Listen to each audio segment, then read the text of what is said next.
To introduce is a seven-figure wholesaler.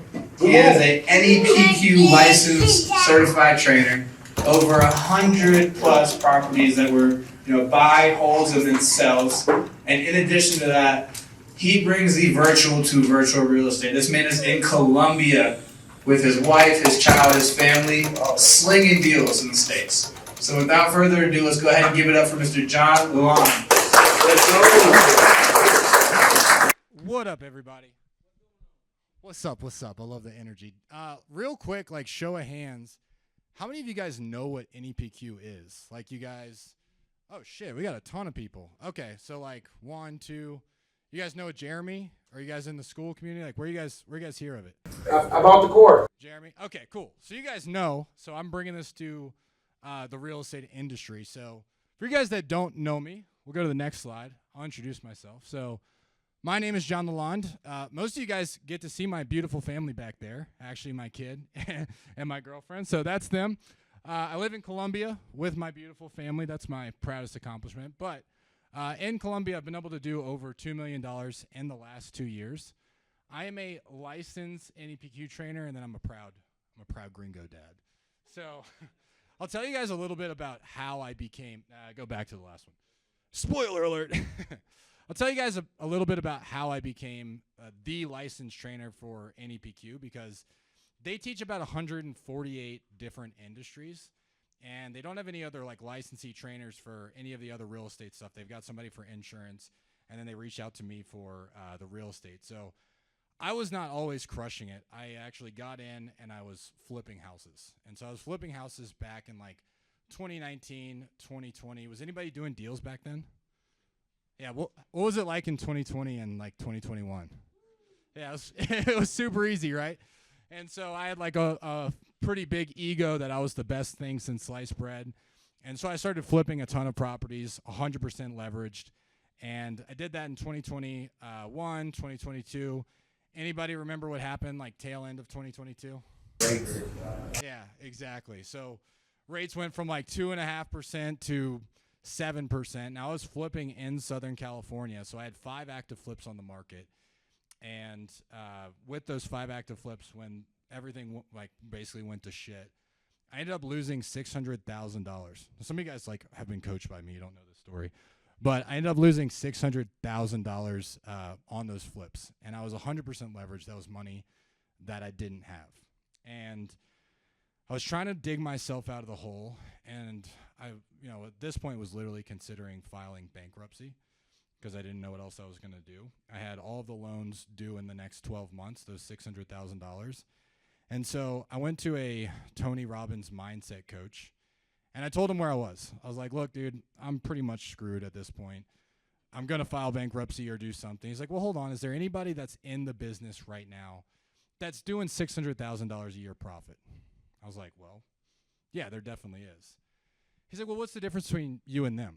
And this might contradict some of the things that we talked about, but the first thing I thought it was the marketing.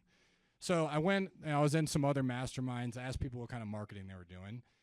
Everybody was kind of doing the same stuff, right? Facebook, PPC, like all of the same sort of marketing channels. So I was doing those as well. I was doing like 5 or 6 different marketing channels.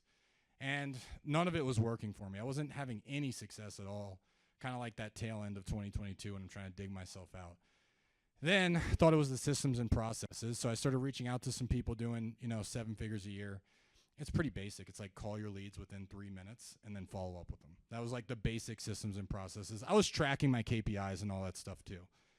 So then I finally realized, like I started talking to more people, and it was a sales game. Like at the end of the day, like we get leads from all these different channels. A lot of you guys are doing texting. A lot of you guys are doing outbound, inbound, Facebook, PPC. But what actually allows you to monetize your deals? It's just your sales process, right, at the end of the day. So I started looking through all the different types of sales trainers inside of our industry first. And I'm not going to name them because I think there's like some really cool guys out there that, especially like they'll teach you how to get your first deal and stuff like that. But it was all the same. It was like find out about the motivation, find out about the condition, find out their time frame, and then find out their asking price. Is anybody doing something kind of similar to that right now? Like be real for a second. I know you guys, yeah, same little kind of like 4 pillars. So I was doing that too, and towards the end of 2022, I wasn't closing deals with that process anymore. So I thought that there had to be a better way. And so I started looking outside of the real estate industry for somebody that didn't train real estate investors. So next slide. So that's when I met this guy. You guys all know who that is? Yeah. Yeah, it's Jeremy. Okay. And what I liked about Jeremy's process, what he was teaching was completely different than everything else. He was teaching about tonality, the way that you ask the questions, getting people to emotionally open up. Now, like Courtney mentioned, Chandler mentioned, trust is everything in this business. And how do you build trust with sellers? Who can tell me? You build a connection, right? Yeah. Yeah, you get vulnerable with them. You build an emotional connection. Now, when I'm asking people, like, tell me what you got going on with the property, am I building any sort of emotional connection at all? No. When I talk about the condition of the roof, am I building an emotional connection? No, right? And so that's why I resonated with everything that he was talking about. And so I'm already $600,000 in debt. I had no cash, but I had a $25,000 credit card, personal credit card that I was like, all right, well, I'm either going to be $618,000 in debt or I'm going to file bankruptcy. So I might as well just say balls to the wall. Let me go all in. So swipe my card, $18,000, and I joined Jeremy's inner circle. So in January, I didn't make any money because I just joined. That was the first month I joined. I didn't have any money to spend on marketing at all. And so what I did is I went through my CRM for leads that I had already made offers on. I'd already made offers and they had already shut me down. But I went through this sales process, and then the next month, I did $46,258 without spending any money on marketing, just from going through and making offers on leads that I'd already offered on. Okay? 90 days later, in 1 month, this is my first six-figure month. I did $141,944. And so, most importantly, in 6 months, I was able to pay off that entire $600,000 in debt. So I profited over $600,000. And then over the next 2 years, I did over $2 million in revenue from wholesaling real estate. So this yeah. Cool. Thank you guys. So I'm going to share the sauce because this process literally changed my life. Like this, it absolutely changed my life. I live in another country. My most proud accomplishment is I eat lunch and dinner with my family every single day. I still make over $1 million a year. I'm still doing this every single day. I'm still taking sales calls. So I practice what I preach, but my life isn't difficult. I work 9 to 5, I'm not out there grinding. I'm not playing a numbers game. I'm playing a skills game. And so that's what I'm going to teach you guys today. So I did this by changing an EPQ. Go ahead. And so show you guys like some metrics. These were my metrics before. My lead to qualified was 19%. And this was back even when the market was good. 19%, my close rate was 18%, which some people think is okay, right? But what I was able to do is I was able to triple my qualified lead to appointment rate by finding problems that weren't there when I first opened up the call, right? I was able to create some problems, be able to create urgency. And then my close rate went from 18% to 33%. And this is in 1 quarter. Go to the next slide.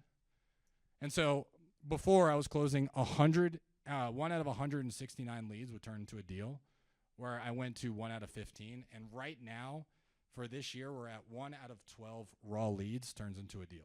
So this is the sales process that I use. I take 3 to 5 appointments on my calendar a week, and then I'll close 1 or 2 contracts, and that's enough for me to be happy. So that's what we're going to talk about today. So go to the next one.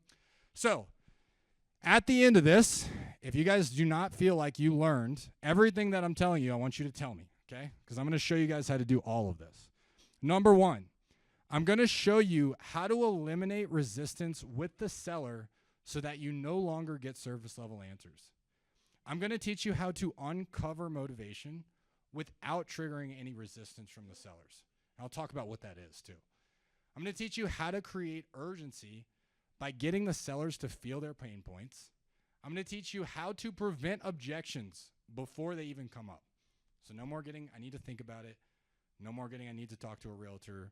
No more getting, I need to talk to other companies. Okay? I'm going to teach you how to get the seller to work with you based on the result instead of the price. I'm going to teach you how I increase my average deal size $20,000 by getting the seller's bottom dollar needs. So last year, we ended the year with a $54,000 average assignment fee. So I'm going to show you guys how I did that, how I went from 30 to 54 by getting the seller's bottom dollar needs. Slight tweak in your sales process. And then how to close deals before you present the offer. Okay? So I don't want to do death by PowerPoint. Can you show up the Miro board? Yeah? All right. I'm not a big like death by PowerPoint. I'm actually going to kind of call on you guys. Are you guys okay with that? If I like call on you guys, ask some questions. All right, cool. I'm going to do it anyway.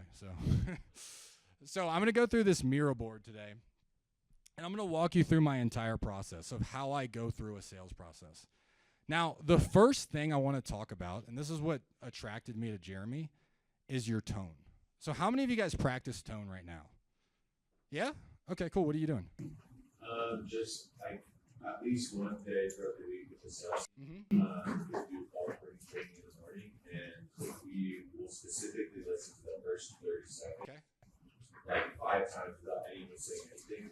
And I'm like, from the seller's point of view, how are they interpreting your tone? Okay. Do they feel that you're actually intelligent, actually on the subject? Yeah. That's it. And no, like, I can probably tell.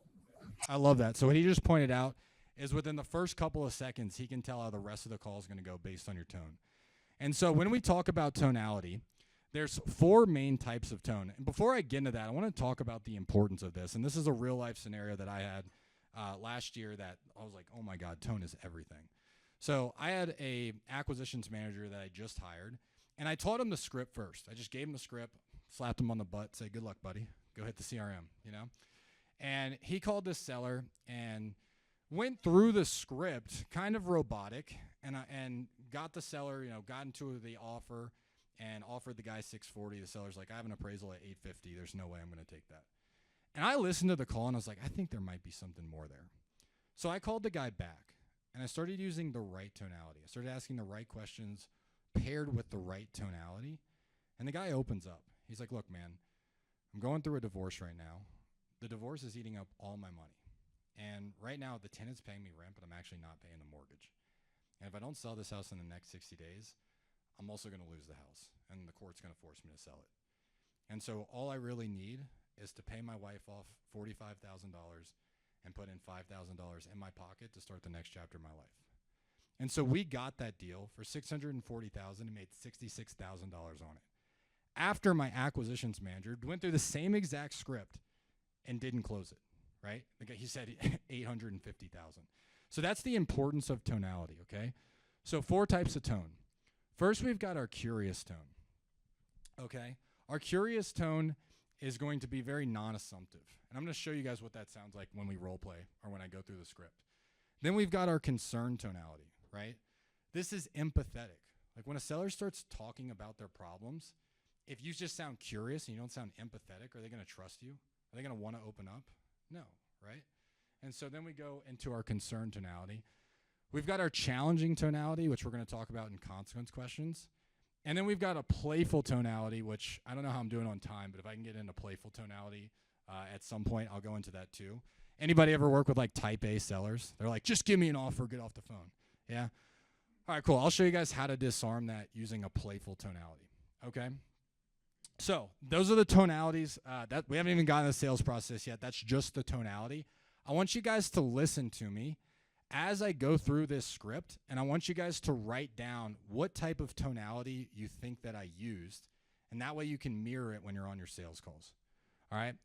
Now let's go into the connection phase. Yeah, this altitude is getting me, dude. I'm like out of breath.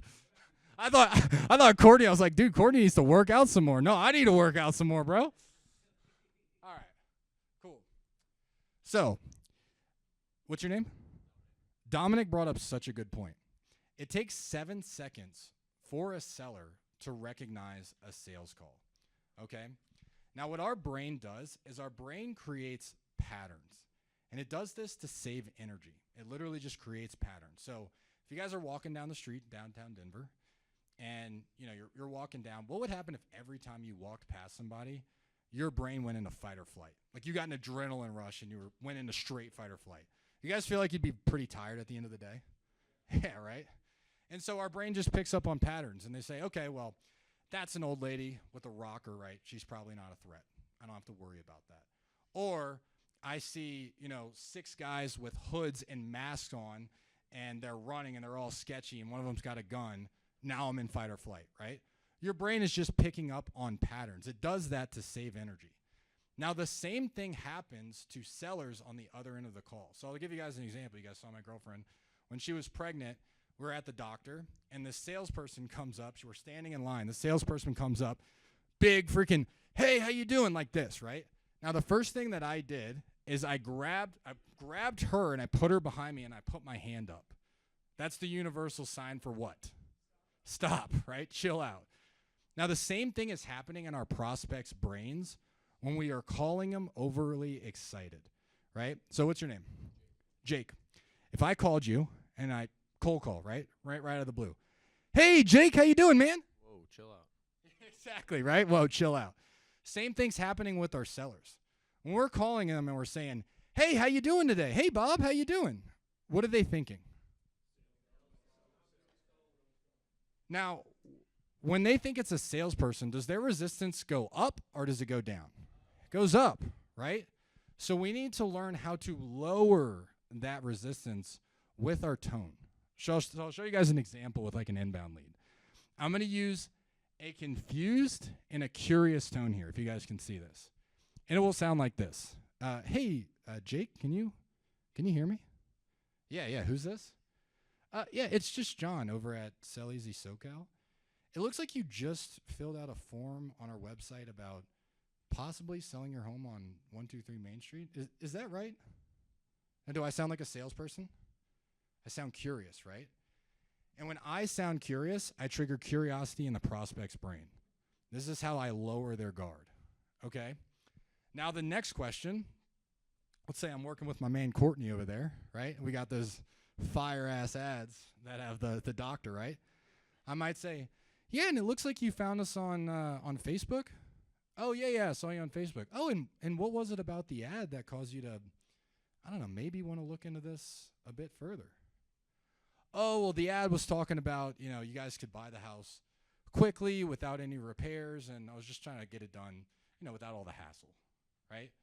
Now, at the beginning of the call, instead of me starting to pitch about how good my company is and sounding like a salesperson, I'm having them sell themselves to me as to why are they reaching out to me, right? Same thing I could do with like a cold call in a different way. We have an outbound script for that as well, right?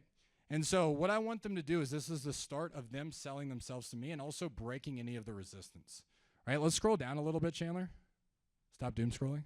I'm just kidding. And so the next thing I'll do is, and you guys, this is the worst thing you could possibly do, is say, okay, in this first call, it's really more for me to see if we're a good fit. If you're a good fit for me and I'm a good fit for you, just be sure to tell me, right? And then at the end of the call, all I ask for is a hard yes or a hard no. Now, Jake, right?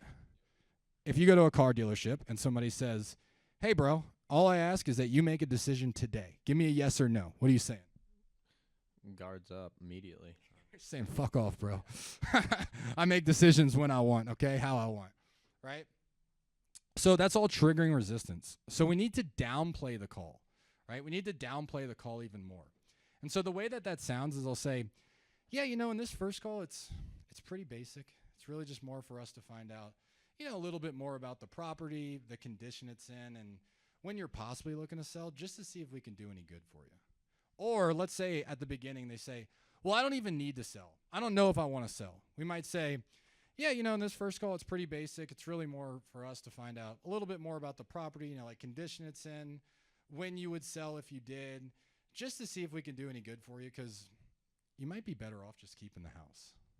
Now, why would I say that? Why would I say you might be better off just keeping the house? Lower their guard. Yeah, I'll lower their guard even more, right? And so if I say, yeah, because you need to sell, guard up, right? I sound like a salesperson. So in our connection phase, the first thing we need to learn how to do is lower that resistance with the seller. Now, I think I'm doing okay on time, so I'm going to show you guys how to use a playful tone when you have those super type A sellers, okay?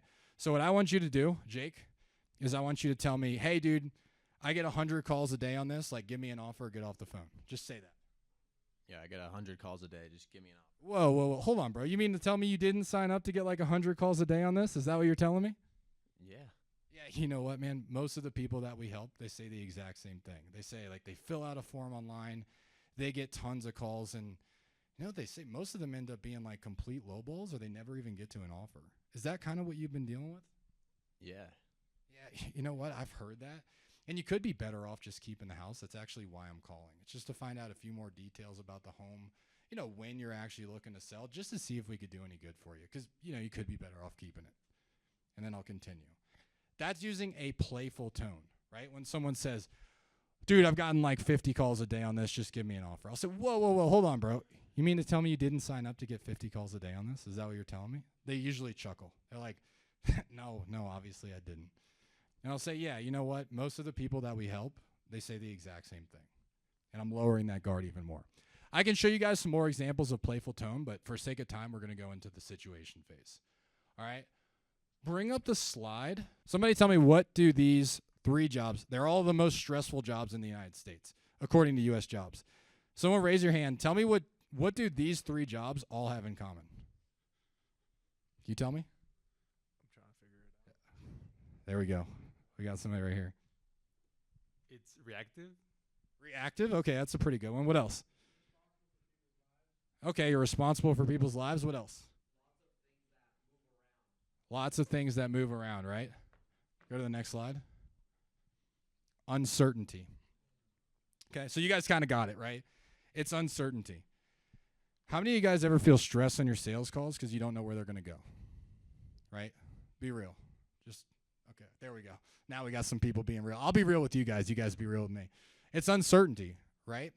And so what happens, I want you guys to write this down. Anybody ever have like big months and then low months and then big months, or you kind of have like a roller coaster in your business? Yeah? I want you guys to write this down.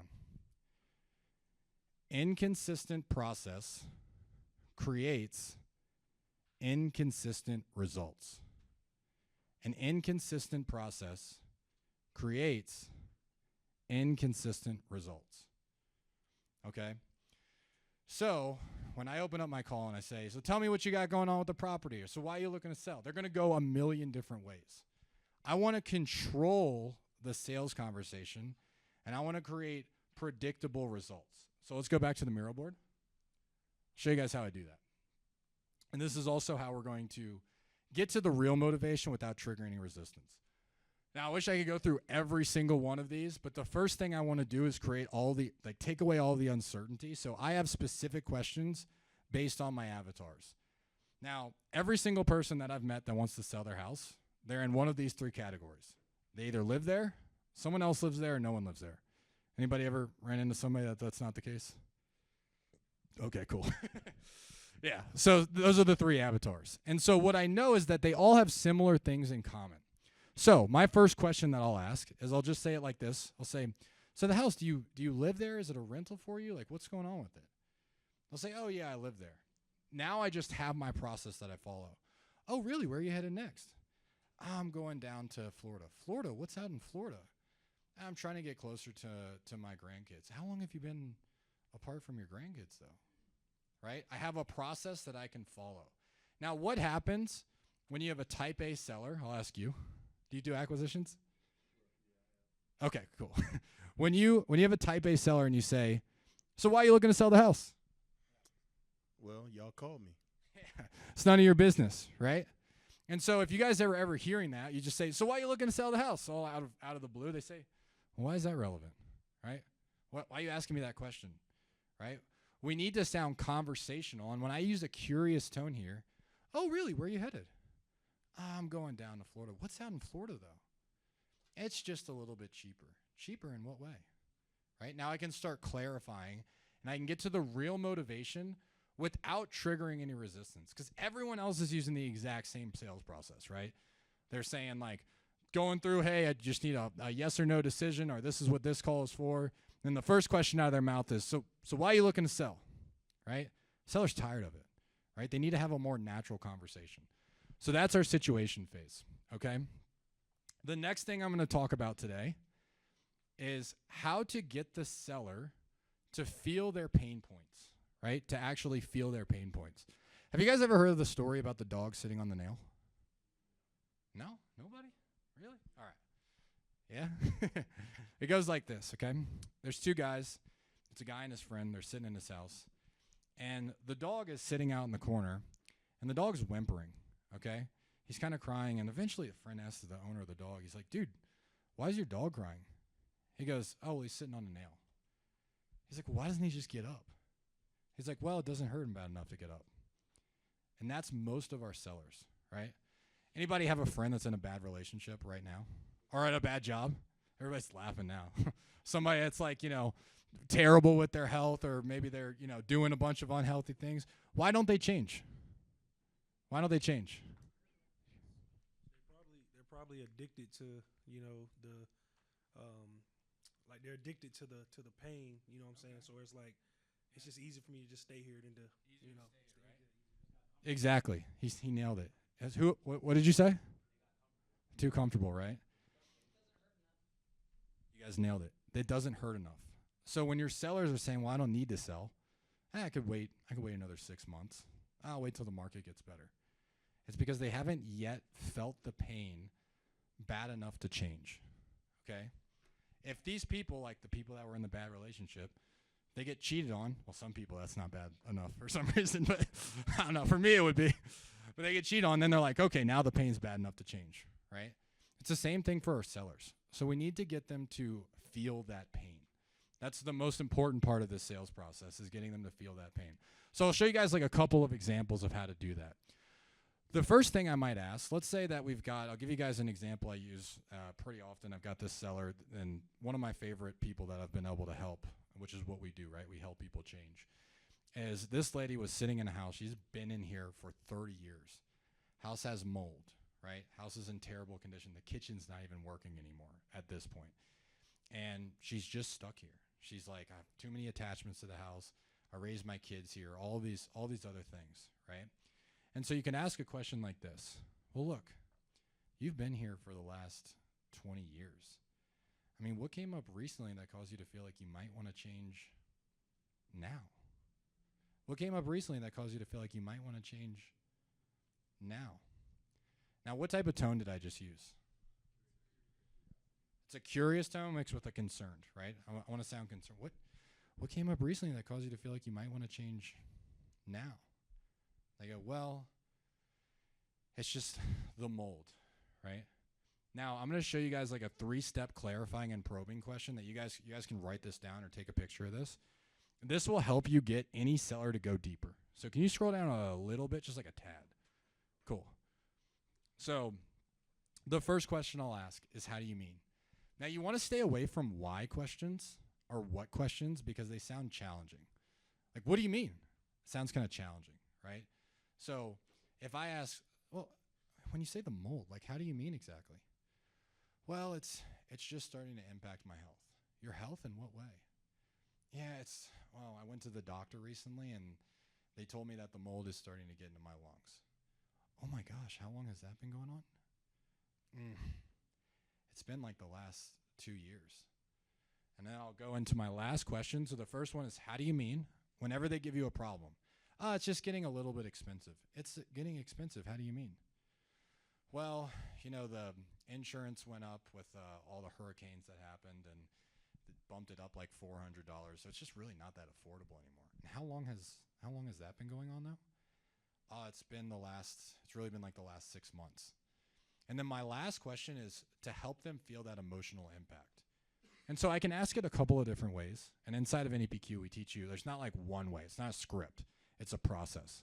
So I might say, man, I know if that were me, I was in a house and it was starting to impact my health, I'd be really worried. I don't want to assume, what's that been like for you? And that's going to get them to feel that emotional impact, right? And so there's a million different ways. Gosh, what's that doing to you, though? I need them to feel the pain. Because when they feel the pain, what happens? When they feel the pain, what really happens then? Makes it real. What else? it moves them closer to making a change, right? And that's what we're trying to do at the end of the day.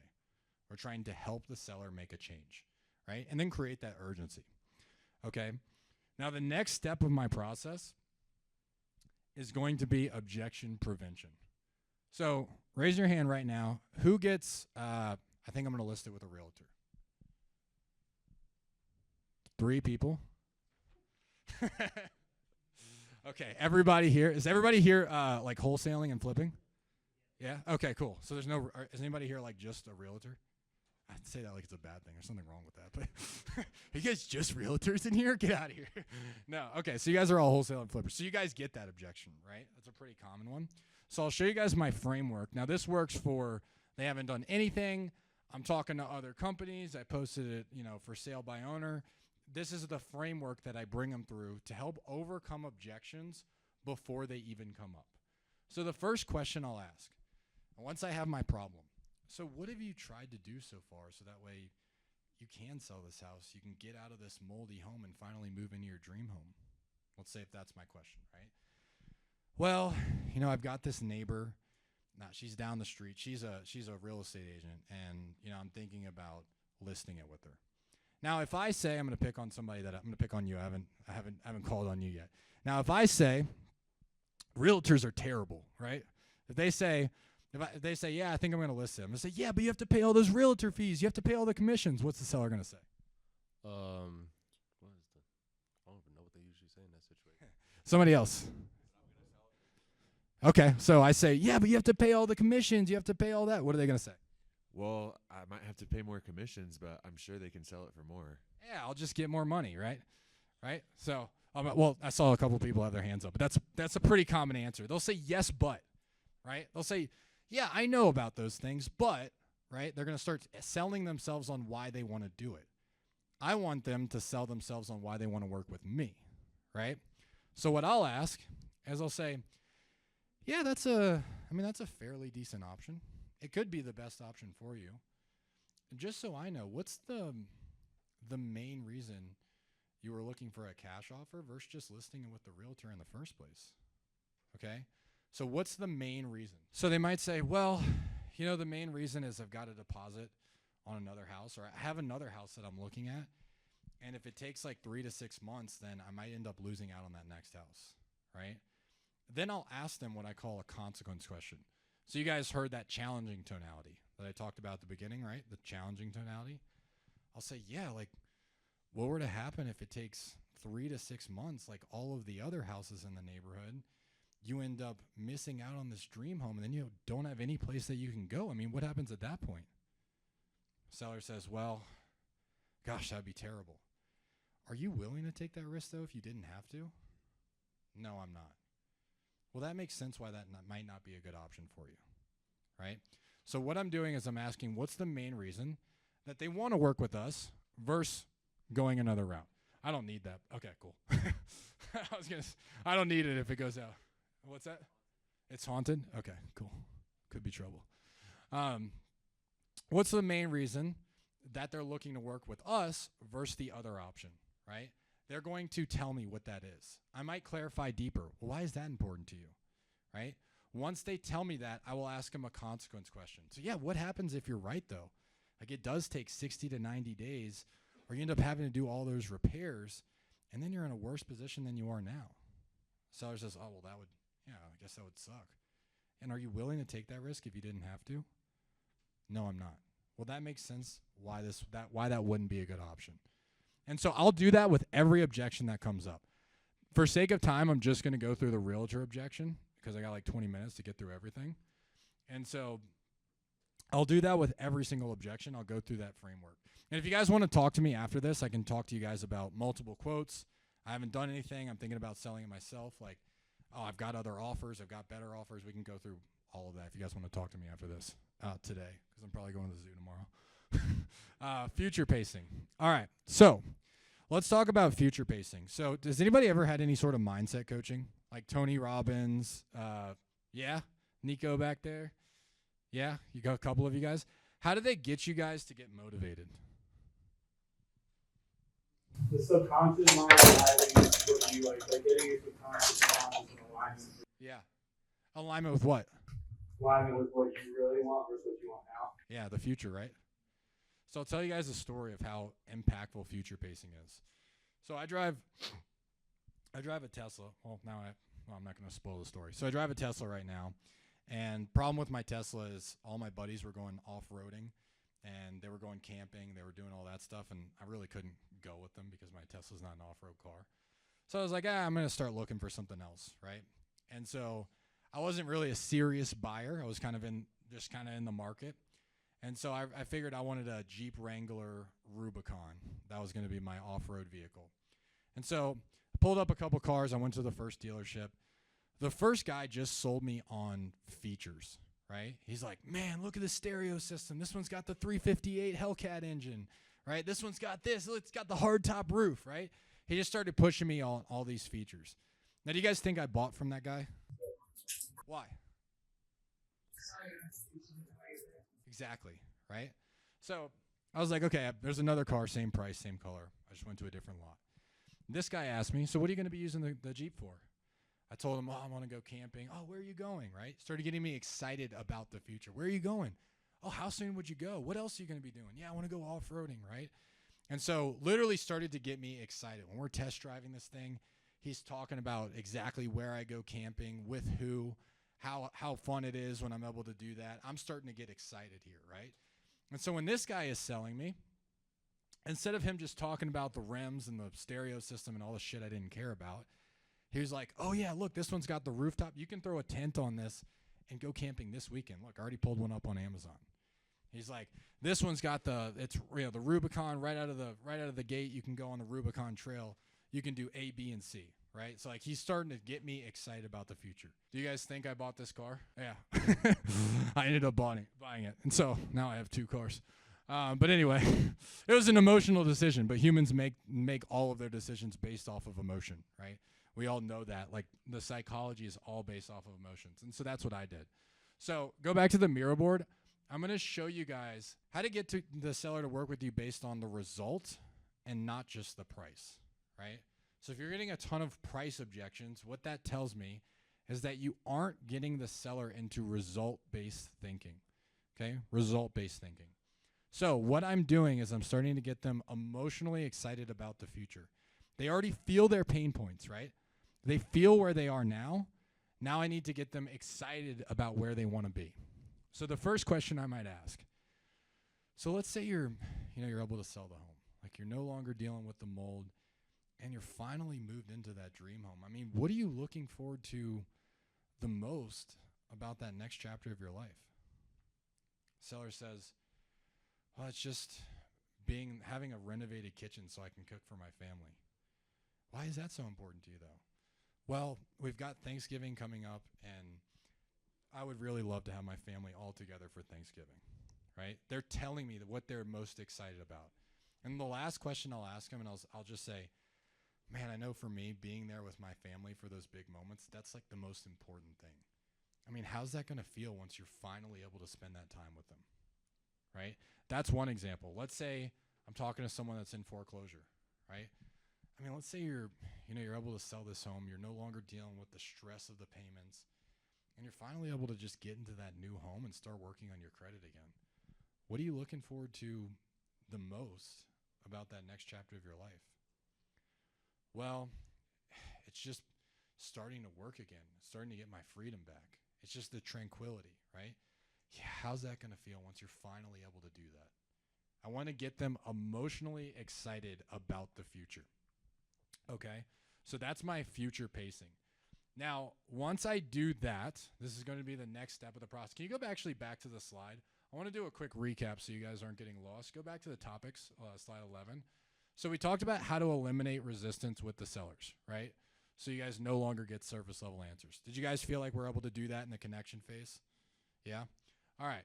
How to uncover motivation without triggering resistance. In our situation phase, do you guys see the difference between going in just asking, so why are you looking to sell? And then getting the seller to open up with tailored questions to them? Yes? Cool. How to create urgency by getting the sellers to feel their pain points. Do you guys feel like we've been able to do that so far? How to get them to feel that urgency. Let me know because we can slow down for a little bit if you guys don't. Are you guys feeling like you were able to figure out how to get the seller to feel their pain points? Yeah. How to prevent objections before they came up, right? We went through the realtor objection. How to get the sellers to work with you based on the result, not just the price. Now this the last thing that I'm going to go through, I want you guys to write this down because this is something you guys can do literally today. Like without any further practice, you guys can do this today. Let's go back to the Miro board. This one tweak in my sales process, without changing anything in marketing or different markets or anything like that, this allowed us to get our average deal size $20,000 higher.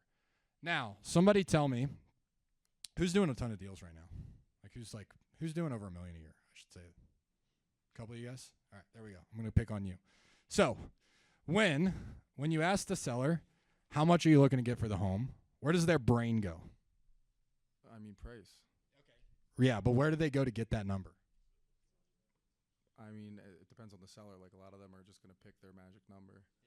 Like typically like based off of what? There we go. Somebody got it. Yeah, Zillow, comparables, right? They're gonna go off of, sometimes they just pull a number out of their ass. That happens too, right?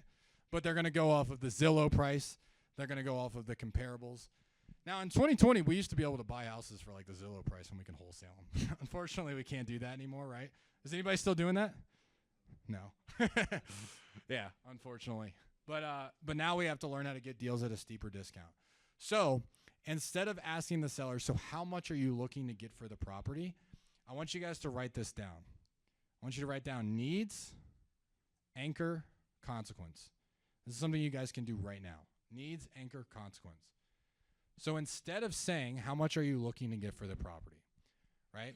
Once I get them future pacing, I get that end result that they're after. Maybe they're in a dangerous neighborhood and they want to sell the home to get into a nicer neighborhood, right? I'm not going to ask them how much you're looking to get for the property. I'm going to say, so how much do you need in your pocket, like for the down payment of that next home, so that way you can get out of this dangerous neighborhood and you can move into that nicer home, right? That might be one example.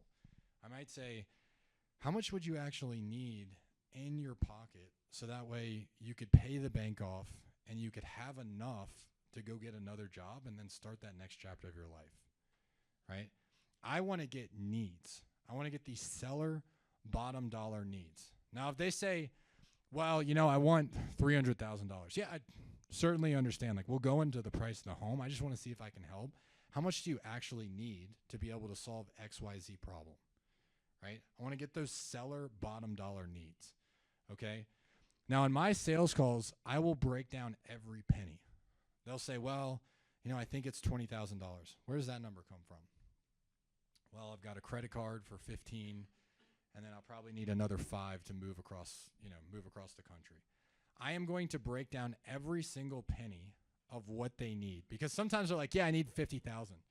I'm like, okay, where's that number come from? They're like, I want to put down $50,000 on my $100,000 home, right? Now I will go into an anchor. You guys all probably have heard of an anchor before, right? Yeah? I'm going to show you guys a better way to anchor.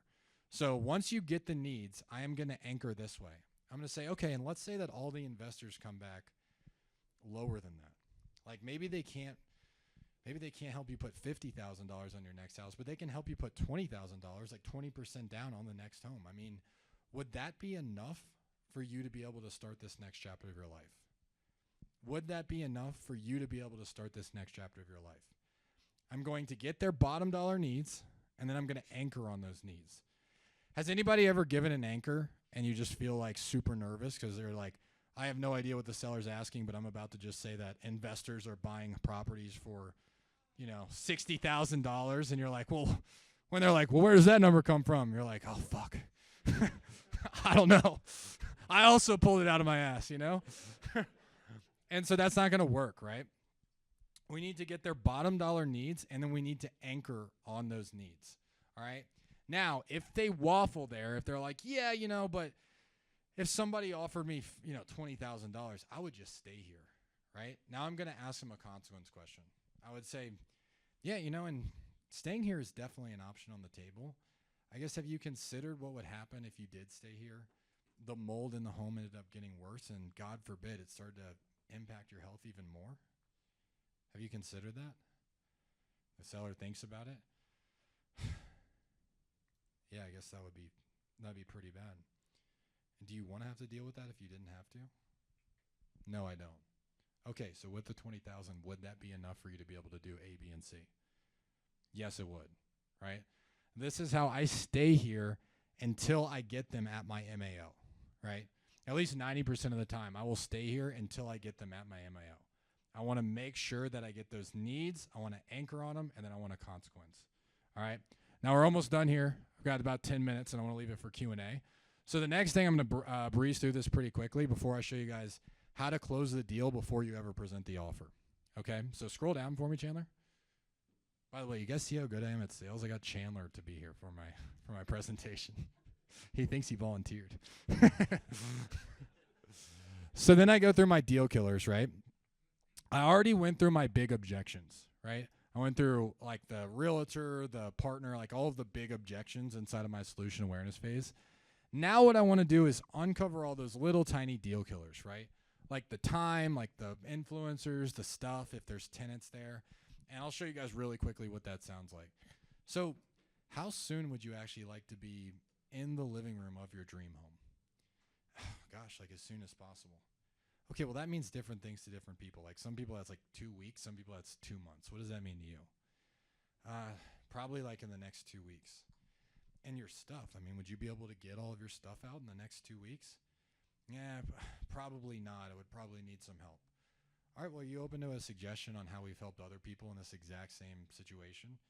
Yeah, well, what we've done, and I'll explain how we help people, right? So what I'm looking for here is any last minute deal killer that would stop them, that would give me an objection, right? Would give me, I need to think about it. Would give me like, well, I still have to figure out this. There's a car in the driveway and it's broken down. I don't know what to do with it. Like, for sake of time, I'm going to go through this quickly, but right here, I will stay here for 15, 20 minutes, making sure that any other concerns that they have, I'm addressing.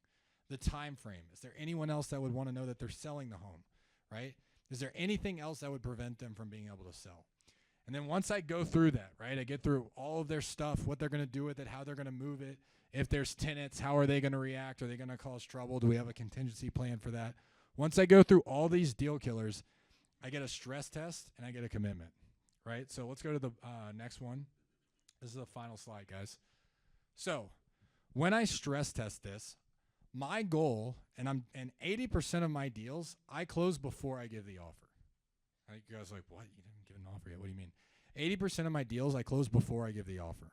And I do that by doing this. I say, so let's say I can get you the $20,000 in your pocket. So that way you can put the down payment on your next house.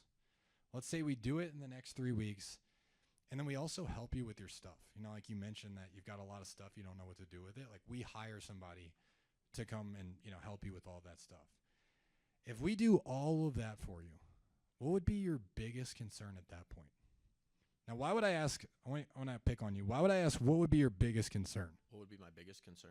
Yeah, why would I ask that? Why would I say, what would be your biggest concern if I'm able to do all of that for you? Try and get them to open up. Yeah, I want to see if there's any last minute objections. Are they going to give me, I need to think about it? Are they going to give me a partner objection? Are they going to give me, or sometimes I might say, what would be your biggest concern? They say, well, it's just knowing exactly how much I'm going to walk away with, right? Oh, cool, let's break that down. Let's figure it out. How much is the payoff, right? How much are your property taxes left? We can literally break down how much exactly they're going to walk away with. They say, well, my biggest concern is just talking to my daughter and making sure that she's on board, all right? And then I'll go through a partner objection, which I won't have time to get into today. But I'll get through a partner objection to get the daughter on the phone, right? And so I'm looking to draw out any other objections until I ask them, what would be your biggest concern? And they say nothing, right? So scroll down. If they give me an objection, I'm going to go into my objection prevention techniques. And I want them to, I'm going to keep asking it until they say nothing. John, if you can give me the $20,000 that I need to put the down payment on the next house, you can do it in the next 3 weeks. You can help me with my stuff, and you have a conversation with my daughter. If you do all of that for me, I mean, I wouldn't have any concerns at that point. Nothing? No, I wouldn't have anything. Okay, so what would you want the next steps to be? I don't know. What are those next steps normally? Well, here's what we typically do from here. I'll type up an agreement outlining everything that we just discussed. That way you know it's going to be in the next 3 weeks. You know you're going to get the $20,000, and you know that we're going to help you with your stuff. Once we do all of that for you, we'll get that agreement authorized, we'll open up escrow, and then we'll start walking you through the next steps. Would that help if we did that for you? Right? And that's how I'm able to close 80% of the deals before I even present the offer, right? I literally ask them, if I can get you these needs, if I do this, if I do that, what would be your biggest concern? Nothing. Okay, what would you want the next steps to be? I want it to be their idea. Well, I want you to send me an agreement. And then once they tell me that, I just walk them through that. All right, well, that's what I'll do. I'll go back to my team. I'll look at some of these numbers. If it is something that we can do, I'll come back on the phone. I'll type up an agreement. I'll outline everything that we just discussed. I'm going to read it with you. And then once all of it looks good, we'll get the agreement authorized, and then we'll start walking through the next steps. Okay? And so that's how I'm closing my deals. And then presenting the offer is pretty simple. Like most of the time, it's already closed. So I just hop on the phone. Hey, it looks like we are able to help you with this. So what I'm going to do is I'm going to type up the agreement. I'm going to send it to your email. We're going to start going through it together. And then once that is authorized, then I'm going to introduce you to my escrow team and start walking you through the next steps from there. Cool? Cool. So I want you guys, do you guys feel like you know the difference between how to eliminate resistance with the seller and when you're triggering it? Can I get like some raised hands? Yeah, cool. Do you guys feel like we taught you how to uncover motivation with the seller without triggering resistance? Yes? Awesome. Do you guys feel like you can better understand how to create urgency with the seller so that way they feel their pain points? Just the people in the back? All right, cool. Do you guys feel like we taught you how to prevent objections before they come up? I see the people in the back with their hands up. There we go. And then how to get the seller to work with you based on the result, not the price. What about the needs anchor consequence? Do you guys see how I increased my average deal size $20,000 by getting the seller bottom dollar needs? Do you guys feel like we taught you how to do that? Cool. Just the right side. And then how to close deals before we present the offer. Does anybody feel like we didn't teach you how to do all those things? All right, cool. You guys feel better now? All right, awesome. So we don't have any time for Q&A. Nico's kicking me off the stage, but if you guys want to come talk to me after this, you guys feel free to do that. Yo. That was awesome, guys. Let's give it up for him. So what we're going to do, there is going to be a Q&A portion. We're going to have Devin, and we had to adjust it. It's not 3 deals, but 2 deals. We're going to talk about how Devin made $1 million on 2 deals. And then after that, guys, we're going to bring up Courtney, Devin, John, Chandler. We're going to have a panel-style Q&A. Right? After we get all the questions in the room answered, we're going to take a break. And then for those that have hit certain metrics in their business, we have some awards to give out. Does anybody have any questions on the itinerary to go ahead and finish off the day? Awesome. And then afterwards, guys, remember, Happy Camper from 7 to 9. So let's go ahead and give another round of applause to Mr. Devin Carroll.